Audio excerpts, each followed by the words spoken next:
¡Soy inocente! Decían y especulaban. Está deprimida. ¿Depresión? ¡No me conocen! ¡Jamás! Eso es para los perdedores.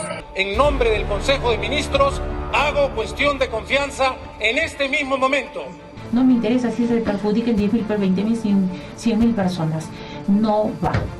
Así fue que el día 2 de octubre recibí la primera dosis, donde se me entregó la cartilla. Sí, juro. Ya, ¿qué es lo que quieren? ¿Que le bajen la pena o que lo declaren inocente? ¿Por qué se demora tanto? Ya votamos, pues ya. ¿Por qué ya no presentó ahorita, digamos, el cierre del Congreso? ¿Por qué demora tanto? ¿Que le tiemblan las piernas? Tú dices, los últimos gobiernos han sido de derecha y han fracasado. ¿Qué gobierno de izquierda, recuerdas tú, ha sido exitoso? Para poner un ejemplo. No ha habido. Las discusiones políticas captan verticalmente sin dudas informaciones. Deben tener en cuenta que yo los designé a ellos a dedo. Nunca reclames nada, para que no crean que mi deber tuvo precio.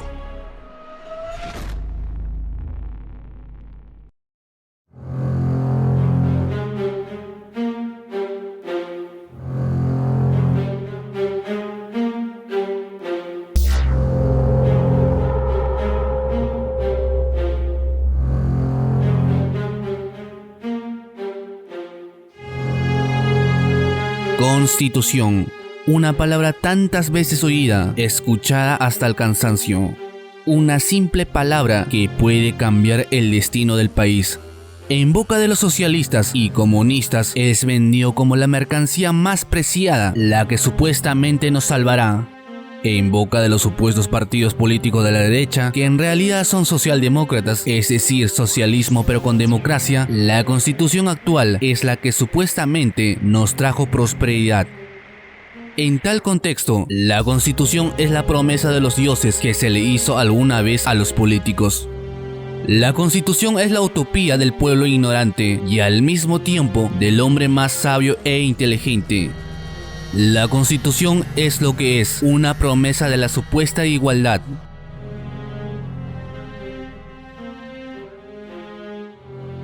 Unos piden una asamblea constituyente y otros una reforma constitucional. Pero, ¿qué es lo que quieren? ¿Qué quieren cambiar? ¿Por qué se desea cambiar de constitución? Hace 2 años, la indiferencia con la mayoría de la población peruana se observaba que la política se convirtió en un caos, enojo, incertidumbre y miedo. Luego se vacaría un presidente, solo faltando meses para las elecciones presidenciales 2021, lo cual provocaría una convulsión social sin precedentes, que derivó en la renuncia de Manuel Merino tras los lamentables fallecidos de 2 protestantes. Los jóvenes que supuestamente habrían luchado por la democracia del país. El estallido social parece estar superado luego de la asunción de Francisco Sagasti como presidente de la República del Perú del Partido Socialista Partido Morado. Sin embargo, la crisis política puso en debate la supuesta necesidad de cambiar la Constitución. Este planteamiento provino de los partidos políticos o políticos socialistas como Vizcarra, Julio Guzmán y comunistas como Verónica Mendoza o Marco Arana. Desde ese momento hasta el día de hoy, casi la totalidad de la clase política incorporó en su discurso la supuesta necesidad de una asamblea constituyente o una reforma constitucional, cada quien con sus matices.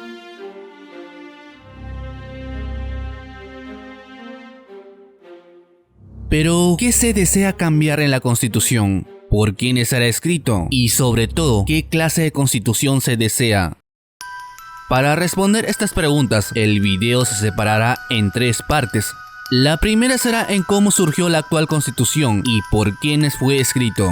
La segunda parte, por quiénes estará escrito y bajo qué método. La tercera parte, quiénes desean cambiar la Constitución y por qué. La actual Constitución es producto de un golpe de Estado. El 5 de abril de 1992, el presidente Alberto Fujimori inició una nueva etapa de su gobierno y de la historia republicana de Perú, anunciando el establecimiento de un gobierno de emergencia y reconstrucción nacional, cuyo fin sería la reforma institucional. El golpe de Fujimori contó con la aprobación de la mayoría de la población peruana, según las encuestas publicadas en su tiempo. Pero las dificultades vinieron del exterior. Los embajadores representantes reunidos en Washington, sede de la OEA, deploraron el autogolpe e instaron al presidente Fujimori a buscar una forma para el retorno de la democracia. En la reunión de cancilleres, el ministro peruano Augusto Blanche Miller justificó el autogolpe a partir del riesgo que significaba para el país la subversión terrorista. Este argumento no convenció a los representantes de los países más importantes de América. Se aprobó una resolución en la cual se exigía al gobierno peruano a dialogar con la oposición democrática y encontrar una senda para retornar a la democracia. Caso contrario, en la siguiente reunión de cancilleres se procedería a adoptar sanciones contra el Perú. En mayo de 1992, Alberto Fujimori asistió al número 22 de la Asamblea General de la Organización de los Estados Americanos en Nassau, Bahamas. En la cumbre se comprometió a restablecer los derechos constitucionales en el país, así como convocar a un Congreso Constituyente para garantizar el equilibrio de poderes y la efectiva participación de la ciudadanía en la elaboración, a través de representantes elegidos, de un nuevo contrato social.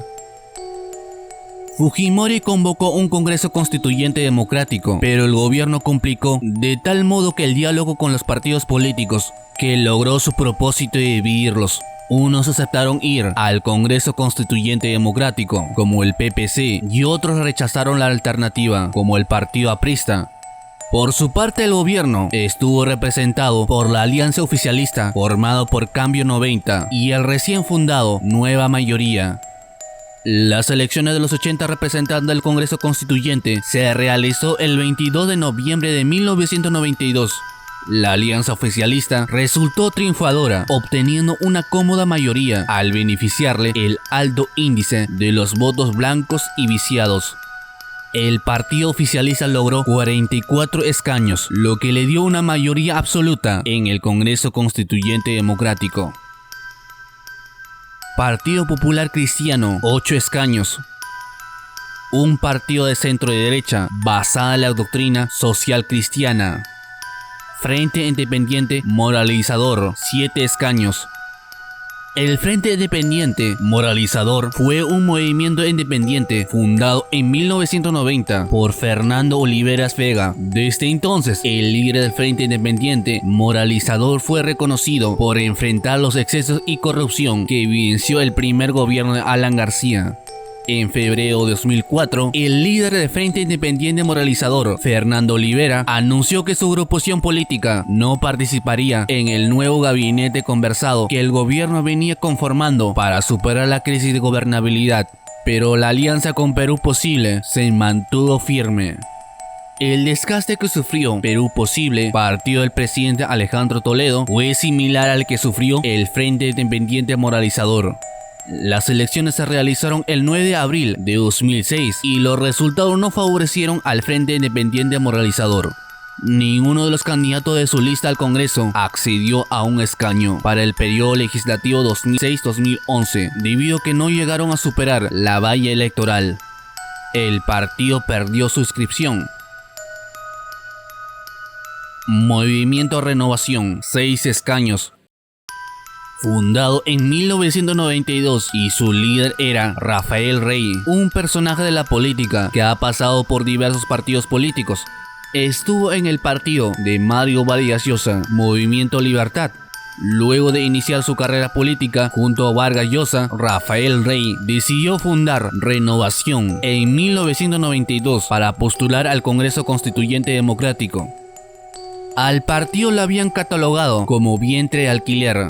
Encontrar información de algo de este partido ha sido tedioso. La única información con algo de interés que he podido encontrar es el siguiente artículo, en el que Rafael Rey confirmó que su agrupación política no presentaría candidatos en las elecciones regionales.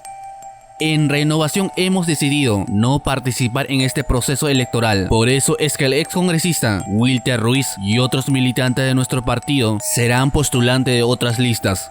Según explicó, el objetivo de Renovación Nacional es colocar a los mejores candidatos en la administración pública, y para lograrlo es necesario que sean candidatos por otras agrupaciones políticas, pues los dejaría en libertad de hacerlo. Movimiento Democrático de Izquierda, 4 escaños. 1992, formado por pequeños grupos sólidos de Izquierda Unida, movimientos como Afirmación Socialista, conocido como MAS, el PMR, Acción Política Socialista, APC, Partido Comunista Revolucionario, PCR, entre otros líderes. Entre sus líderes se encontraba Henry Pease, Gustavo Momé Llona, Gloria Elfer, Julio Castro Gómez. Participó en el Congreso Constituyente Democrático y las municipalidades de 1993. En el referendo de 1993 apoyó la opción por el no. Coordinadora Democrática, 4 escaños. Es otro partido político del que no he podido encontrar información. Cuando hay muy poca información de un partido político, eso quiere decir que tiene poca participación en la coyuntura de la política. Eso nos debería hacer sospechar que es un partido de vientre de alquiler. En 2016, a pocos días de llegar a cabo las elecciones en segunda vuelta, el presidente de la Coordinadora Democrática expresaba su abierto respaldo a Pedro Pablo Kuczynski. Carlo Kurysichinchi cuestionó a los ex candidatos al Congreso por Junín por no ser consecuentes.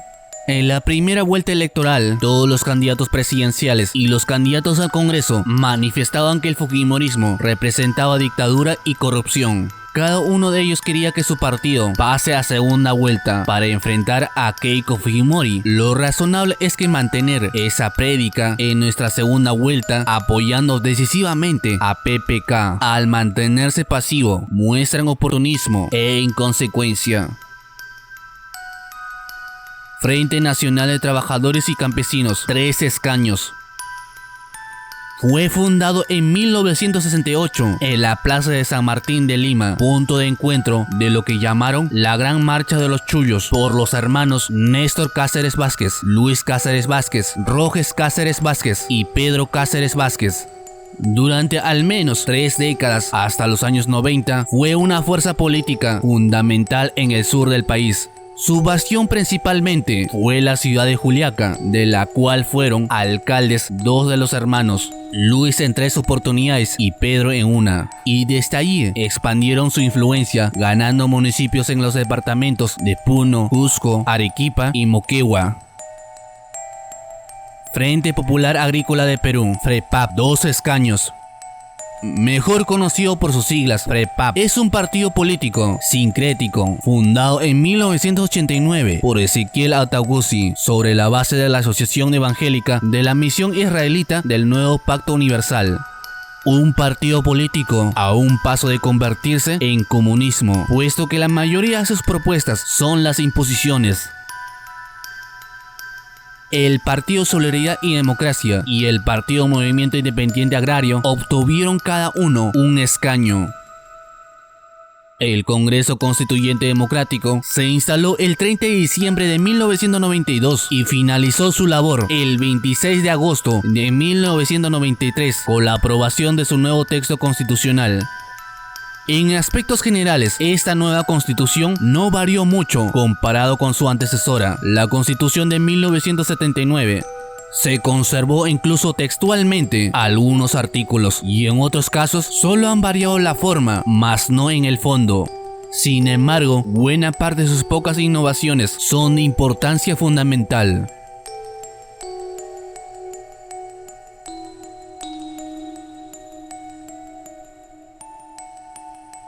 Se introdujo el mecanismo del referéndum o consulta popular para la reforma total o parcial de la Constitución, la aprobación de normas con rango de ley, las ordenanzas municipales y materias relativas al proceso de descentralización.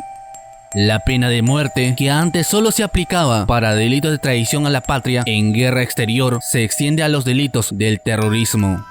El mandato presidencial se mantuvo en 5 años, tal como regía desde 1980, permitiéndose una reelección inmediata o consecutiva. Posteriormente se modificó dicho artículo. Actualmente no se permite la reelección presidencial inmediata, aunque el expresidente puede volver a ser candidato luego de transcurrir como mínimo un periodo constitucional. El Poder Ejecutivo, en especial el Presidente de la República, obtuvo mayores atribuciones. El presidente puede disolver al Congreso si este censura 2 consejos de ministros. En la anterior constitución eran 3. El Poder Legislativo tuvo un cambio radical en su estructura. Se abolió la bicameralidad parlamentaria y se impuso la unicameralidad, es decir, una sola cámara con 120 representantes o congresistas. En 2011 se amplió su número a 130. Se otorgó independencia al Consejo Nacional de la Magistratura, hoy Junta Nacional de Justicia. Se establece la Defensoría del Pueblo como un ente autónomo encargado de defender los derechos del pueblo y supervisar el cumplimiento de los deberes de la administración estatal. Su titular es el Defensor del Pueblo. Esta institución más me parece un saludo a la bandera. Se estableció que la iniciativa privada es libre y se ejerce en una economía social de mercado. El Estado solo asume su rol de orientador, mas no hace actividad empresarial, sino solo excepcionalmente. ¿Qué quiere decir eso? Que el Estado puede regular la economía, de ahí que ser político, como ser ministro o congresista, alcaldes o gobernador o el mismo presidente, es un negocio. Mientras no se prohíba regular la economía, ser político será un negocio. Se siguen mencionando las comunidades campesinas y las nativas, pero ya no a la reforma agraria, ampliamente lo hacía la anterior constitución. Se garantiza la privatización de la tierra, ampliándose al libre mercado. Se dejó de garantizar plenamente la estabilidad laboral, la misma que estimulaba explícitamente en el artículo 48 de la Constitución anterior. Ahora solo dice que el Estado otorga al trabajador adecuada protección contra el despido arbitrario. Resultado de ello, más del 70% de la informalidad. Puesto que ser formal o poner en planilla a un trabajador tiene más costo que ser formal. Se reconoce a las municipalidades autonomía política, económica y administrativamente. De conformidad con la ley constitucional, el 31 de agosto de 1993, el Congreso Constituyente Democrático sometió al voto popular la aprobación de la nueva Carta Magna. El gobierno fijó como fecha para la realización de dicho referéndum el 31 de octubre del mismo año, en el que los ciudadanos deberían optar por una de las dos opciones: por el sí si estaban a favor de aprobar la nueva constitución, y por el no si estaban en contra de ella. Los partidos opositores del gobierno, tanto aquellos que habían participado en el Congreso Constituyente Democrático como aquellos que se abstuvieron, sumaron esfuerzos a favor del no, mientras que el gobierno puso todo su esfuerzo al servicio de la campaña por el sí. Los resultados de esta consulta popular fueron los siguientes. Por el sí votaron 3.879.964 ciudadanos, lo que representó el 52.24%. Mientras que por el no votaron 3.045.999 ciudadanos, lo que representó el 47.76%. El gobierno obtuvo así un triunfo. Pero esto no había sido abrumador como se había esperado. Aprobada así la nueva constitución, Fujimori procedió a su promulgación el 29 de diciembre de 1993, entrando en vigencia el 1 de enero de 1994.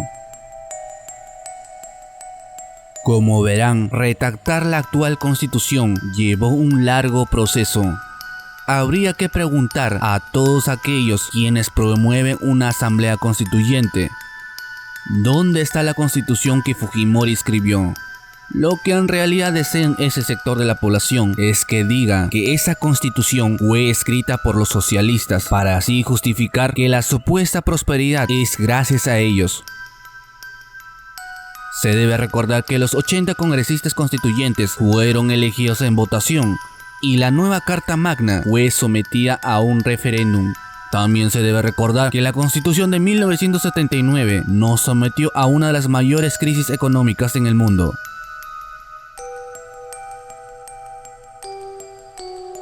Entonces, ante ese escenario surge la pregunta: ¿por qué los partidos políticos de izquierda desean una asamblea constituyente? ¿Por qué desean cambiar una constitución que nos trajo una relativa prosperidad? Incluso tras la caída del régimen fujimorista por ley número 27600 el 15 de diciembre de 2001, promulgada por Alejandro Toledo, el Congreso retiró la firma de Alberto Fujimori de la Constitución.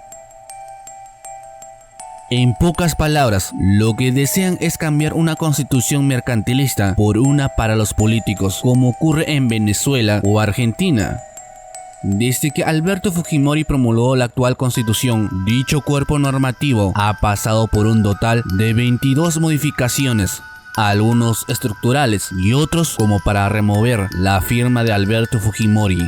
De los 22 cambios introducidos desde su promulgación, 4 han sido de tinte económico. Algunos cambios incluyen la modificación del canon, el cierre del sistema pensionario creado por la ley 2530, así como la creación de la facultad de los gobiernos locales para crear contribuciones y tasas. En el ámbito de derechos humanos han sido 6 modificaciones realizadas, reconociendo el acceso a agua como un derecho fundamental. También se permitió a los miembros de la policía votar y otorgando a la población mayores derechos frente a detenciones policiales. Por otro lado, 11 modificaciones realizadas a nuestra Carta Magna han modificado de alguna forma cómo se maneja nuestro gobierno, sea la eliminación de las reelecciones de varios puestos del gobierno, la eliminación del Colegio Nacional de Magistratura o mediante otras disposiciones. Entre los cambios más importantes se encuentra el cambio de número de congresistas de 120 a 130. La eliminación de la reelección inmediata de los congresistas, la permisión de los gobiernos regionales a crear o modificar tasas o contribuciones, así como la modificación total del capítulo 14, la cual regula todo lo concerniente a la descentralización del país.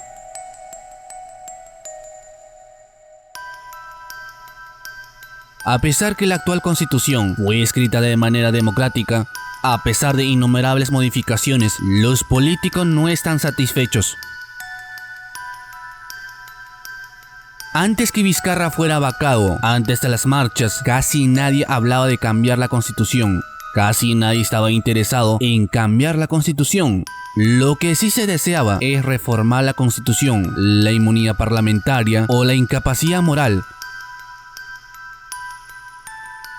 En enero de 2020, el entonces presidente de la República, Martín Vizcarra, señaló que no es momento ni la oportunidad de plantear una asamblea constituyente.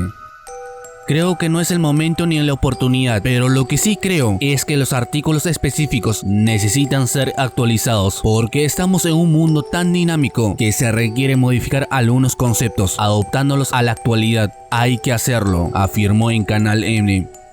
Este discurso cambiaría una vez que fuera vacado y una vez que fuera candidato congresal para las elecciones de 2021.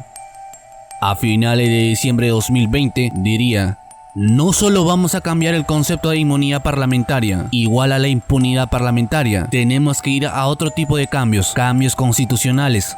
No sé por qué hay gente que tiene miedo de decir que se va y debe modificarse la constitución, dijo en Nada Está Dicho en RPP.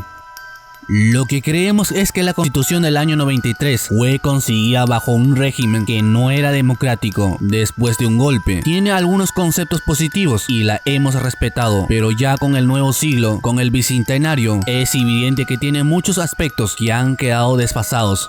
Planteo un cambio en la constitución. La Constitución debe establecer las condiciones mínimas para el crecimiento económico, que debemos sostenerlo y propiciarlo, genere mejores condiciones para todos los peruanos. Una nueva Constitución. Otro de los candidatos que tuvo el efecto Vizcarra es Julio Guzmán. En febrero de 2016 dijo: toda constitución se puede mejorar. Hay países desarrollados que han cambiado su constitución varias veces y la explicación es que el mundo cambia y también las leyes pueden y deben cambiar, dijo en una conferencia en Cusco. En esta ocasión, de hecho, reafirmó: pero, ¿ustedes creen que los grandes problemas del Perú se deben a la constitución que tenemos? ¿Cree que la mala calidad de la educación es culpa de la actual constitución? ¿Cree que la delincuencia y la corrupción es responsabilidad de la constitución? Yo no creo. Creo que la constitución se puede mejorar, pero el tema fundamental no está allí, sino que el tema fundamental es que tenemos un Estado que no funciona, lleno de autoridades involucradas en la corrupción. Pero una vez que el Partido Morado alcanzó el poder, el discurso de Guzmán cambió. A finales de noviembre de 2020 dijo: si mantenemos esos vacíos en los próximos años, podemos quitarle estabilidad al Perú. Yo prefiero tener un proceso ordenado en donde la gente sepa lo que va a votar y darle oportunidad al Perú, no por los próximos años, sino por las próximas décadas, teniendo una constitución que nos permita cerrar esos candados y mantener el equilibrio de poderes, dijo en una entrevista en Canal N. Guzmán también explicó que para ello se crearía una comisión especial conformada por expertos en la materia, así como representantes de la sociedad civil, a fin de evaluar la posibilidad de un referéndum. He anunciado la semana pasada que si los peruanos nos dan su confianza, vamos a crear una comisión especial de la sociedad civil y de expertos para que evalúen la posibilidad de tener un referéndum en el segundo año de nuestro gobierno. Y los peruanos que decidan si quieren una nueva constitución o no. Y la razón es esa: hay demasiados vacíos en la cual mafiosos o delincuentes pueden usar la constitución para interpretarla como se les dé la gana. Y hemos visto tantas leyes anticonstitucionales que se han dado en los últimos 6 meses. Hemos visto cómo han tratado de vacar 2 veces a un presidente interpretando como se les da la gana. La postura política del comunista Verónica Mendoza sobre la constitución actual es ampliamente conocido. En 2016, cuando era candidata presidencial, dijo: necesitamos una nueva constitución que diga que el agua no se vende, que el agua se defiende, que le permita al Estado recuperar la soberanía de nuestros recursos, sostuvo Verónica Mendoza. La representante de Frente Amplio también remarcó en ese entonces su propuesta de recuperar la soberanía del gas. Ese recurso que otros gobiernos entreguistas, 20 Patria y lobistas prefirieron rematar a empresas transnacionales para dejarnos migajas. Lo que se le olvida decirnos es que esos 20 patrias y lobistas terminan ejerciendo ese oficio porque los políticos pueden legislar la economía. Si estuviera prohibido legislar la economía, no existiría tales vendepatrias o lobistas. Como también jamás se le ha escuchado decir que el subsuelo pertenezca al que es propietario de la superficie. Para 2021, la candidata presidencial indicó que está en la lucha para que el día de las elecciones generales del 11 de abril también se consulte a la población sobre el cambio de la constitución a través de una segunda urna. Mendoza afirma que hay una clase empresarial que ha capturado el Estado para sus negocios privados y por ello Verónica Mendoza apoya una nueva constitución con la supuesta necesidad de poner las supuestas reglas claras. En RPP dijo lo siguiente: durante años hemos oído repetir que todo iba de maravillas, que la nuestra era una democracia perfecta, con una economía volante, que bastaba conseguir con un piloto automático, pero la realidad fue revelada que esa era una falsa democracia, aseguró Verónica Mendoza. La candidata señala que se debe modificar las reglas que rigen el país a través de un referéndum constituyente. Es tiempo de definir las reglas del juego que rigen nuestro país. Es decir, de establecer un nuevo pacto social, una nueva constitución, lo que decida la ciudadanía a través de un referéndum constituyente. Desde otro espectro ideológico de la supuesta de derecha, en un video difundido a través de las redes sociales, la candidata presidencial por Fuerza Popular, Keiko Fujimori, criticó a quienes solo hablan de cambiar la constitución y aseguró que lo que quieren es dar un gran salto al pasado.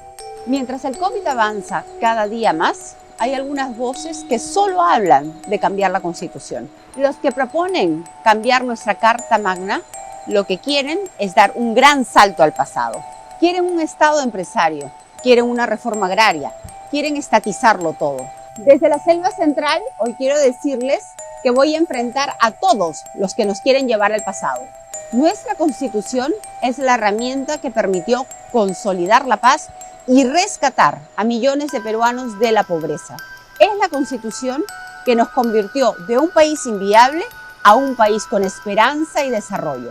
No podemos cambiar la Constitución todo el tiempo. Podemos reformarla y mejorarla, pero de ninguna manera hacer una nueva para satisfacer los apetitos de la izquierda o los populistas. El empresario y candidato presidencial Rafael López Aliaga, en una entrevista para el diario El Tiempo, se le preguntó: ¿era recomendable crear una nueva constitución como proponen otros candidatos?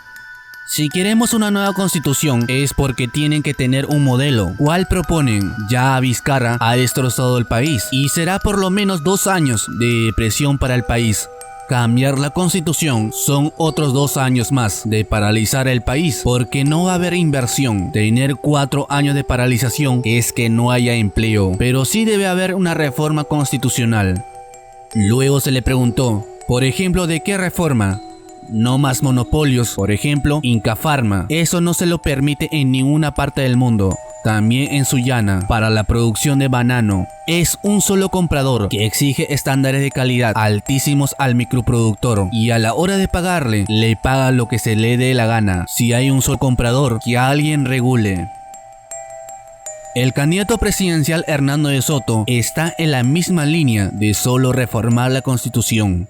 Usted diría, me refiero al tema del cambio en la Constitución, por ejemplo. ¿Esa es una conclusión a la que se puede llegar a partir de esa lectura que se hace? Claro, la primera cosa que se ve, si uno mira con detenimiento más allá de las bombas, más allá de los enfrentamientos físicos, por todos lados hay nueva constitución. En todas partes del Perú hay reclamos de otros precandidatos para que haya una nueva constitución.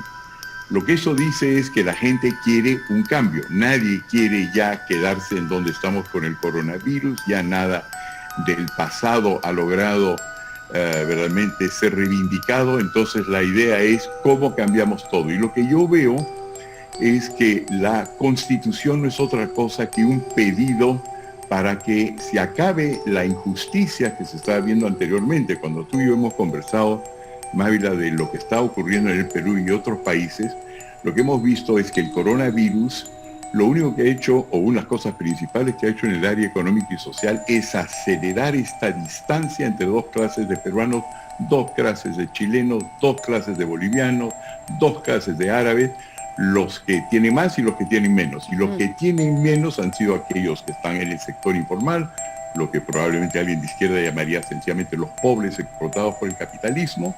Y la idea es que de todo esto es responsable una constitución neoliberal. Lo que yo he notado entonces en ese momento es que el tema de la constitución ya no es solamente un tema académico, sino en la calle se está gritando de que hay un cambio ahí necesario.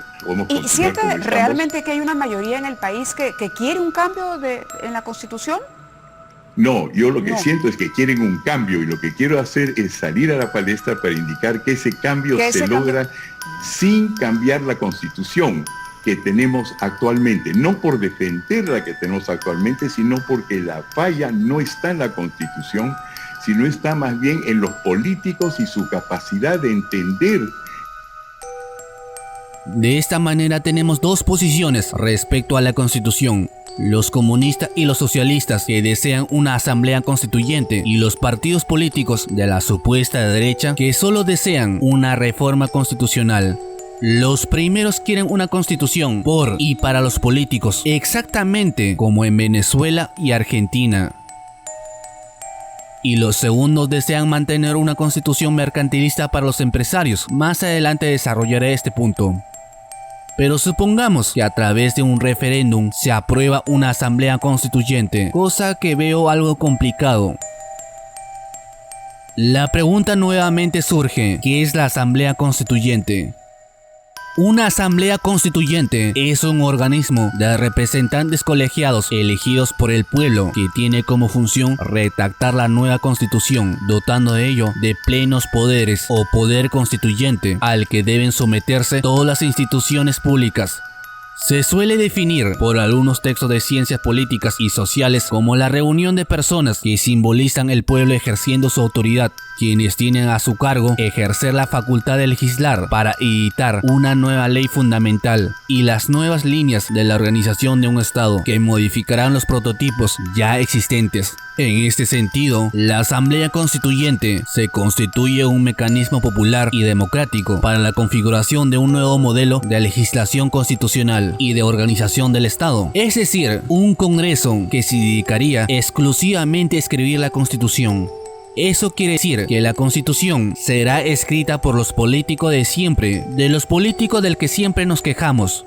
Es eso lo que quiere Verónica Mendoza, una constitución escrita por los políticos y para los políticos.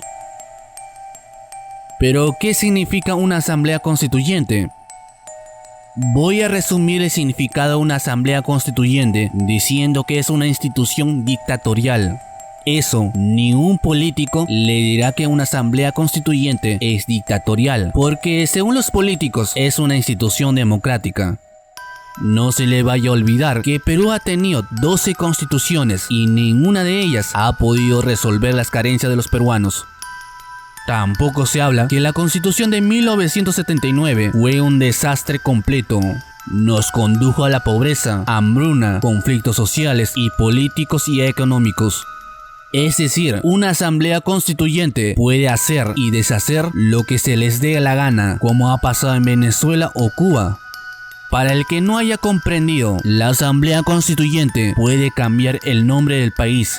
La Asamblea Constituyente puede cambiar o instaurar una dictadura. La Asamblea Constituyente puede eliminar el Congreso, la Presidencia, el Poder Judicial o cualquier organismo institucional autónomo como el Banco Central. La Asamblea Constituyente puede separar el país en 1000 partes o dar una parte del país a otro país. La Asamblea Constituyente puede violar el equilibrio de poderes, acumulando el poder en uno solo. La Asamblea Constituyente puede incluso prohibir declarar que no tienes trabajo, así el país esté en absoluta pobreza. Incluso puede prohibir la pobreza, puede prohibir ciertos libros o tener inclinaciones ideológicas. Puede prohibir las enfermedades, los métodos científicos o incluso tener hijos a tu nombre. La Asamblea Constituyente puede esclavizar a un sector de la población y al otro sector de la población volverlos ricos y privilegiados. La Asamblea Constituyente puede prohibir tu existencia si el Estado cree que eres un peligro para un sector de la población o para los intereses del país. De esa manera, cada vez que una crisis acecha la frágil estabilidad política e económica, algunas voces se alzan para pedir una Asamblea Constituyente, para supuestamente encontrar de inmediato las soluciones, todo con el fin de refundar la patria. En palabras de los políticos de izquierda, la supuesta nueva y definitiva independencia. Hemos intentado crear por 200 años una constitución perfecta y hemos fallado 12 veces. De esta manera tenemos dos posiciones, los que desean una asamblea constituyente y los que solo desean una reforma constitucional. Los que desean una asamblea constituyente desean un Dios Estado que con una simple ley pueda subir los sueldos, o que se puede expropiar empresas a través de un decreto, o que simplemente se pueda prohibir ejercer empresa en algún rubro porque simplemente para el gobierno de turno no es favorable, como fijar los precios por ley, subir los aranceles cuando como se desee, cuando esos aranceles serán pagados por los consumidores. Subir impuestos a un punto que ya no se puede ejercer empresa. Otro discurso recurrente es afirmar que las empresas grandes no pagan impuestos. No hay ninguna norma constitucional que exonere, es decir, si las hay es porque los políticos así lo quisieron. Pero alguien podría mencionar que existen los contratos ley, pero estos solo garantizan la permanencia de una tasa, siempre que se acredite un gran monto de inversión en el país, como es el caso de la minería. Por otra parte, tenemos a los políticos que desean una reforma constitucional. Lo que desean es algo relativo, puesto que no se sabe exactamente lo que desean. Algunos dicen que hay que reformar la inmunidad parlamentaria y otros que hay que cambiar la palabra incapacidad moral por incapacidad mental. Pero más allá de eso, no se sabe nada. La pregunta surge nuevamente: ¿qué es lo más conveniente para los peruanos? ¿Qué clase de constitución es la más favorable para todos los peruanos? La constitución que más perdura en el tiempo es aquella que garantiza libertades individuales y la propiedad privada, así como la estricta garantía y protección de la privacidad, así como proteger a la población de los políticos populistas y del político mismo. En la constitución actual, la economía no está protegida de los políticos, puesto que estas pueden ser reguladas, de ahí que ser político es negocio. Y yo me pregunto, ¿dónde está la constitución que es supuestamente neoliberal? El subsuelo no pertenece al que es propietario de la superficie, de ahí todos los problemas de la minería o del medio ambiente. Los impuestos pueden ser elevados cuando o como deseen los políticos, está en manos de los políticos. Ciertas libertades de los peruanos están nuevamente en manos de los políticos. Pueden autoaumentarse los sueldos sin límite, nadie les pone un límite. Incluso la propia reforma constitucional, tal como lo conocemos, es dictatorial, puesto que solo los políticos pueden reformar la constitución. Alguno de ustedes ya conoce mi postura en cómo debería ser reformada la constitución, como lo expliqué en el video de la monarquía. La constitución tampoco protege a los peruanos de los políticos. Y la única manera de proteger a los peruanos de los políticos es con una monarquía simbólica. No se le vaya a olvidar que el Congreso no puede ser legislado por ninguna institución, nadie los puede tocar. Cuando un poder del Estado no cumple con su deber, el Congreso con fines políticos no dice nada. De esta manera tenemos un gran porcentaje de los medios de comunicación monopolizada. Esto a pesar que la Constitución lo prohíbe, pero ninguno de los políticos o presidentes se ha manifestado en contra. Es intocable, no porque falten las leyes, sino porque falta voluntad política. La solución es una monarquía simbólica que obliga a los políticos de turno a someterse a la ley y a las facultades como autoridades. Caso contrario, siempre seremos un país sin rumbo. De esta manera tenemos que los comunistas y los socialistas desean más poder en los políticos sobre los peruanos. Por otra parte tenemos a los supuestamente partidos políticos de la derecha que desean mantener los privilegios de los políticos y garantizar que no haya competencia para ciertos sectores de la economía o empresarial. De esta manera tenemos que el 70% de la economía es informal, porque ser formal es casi imposible. Solo los negocios más rentables pueden ser formal. El resto del país tenemos que ingeniarnos para sobrevivir al sistema.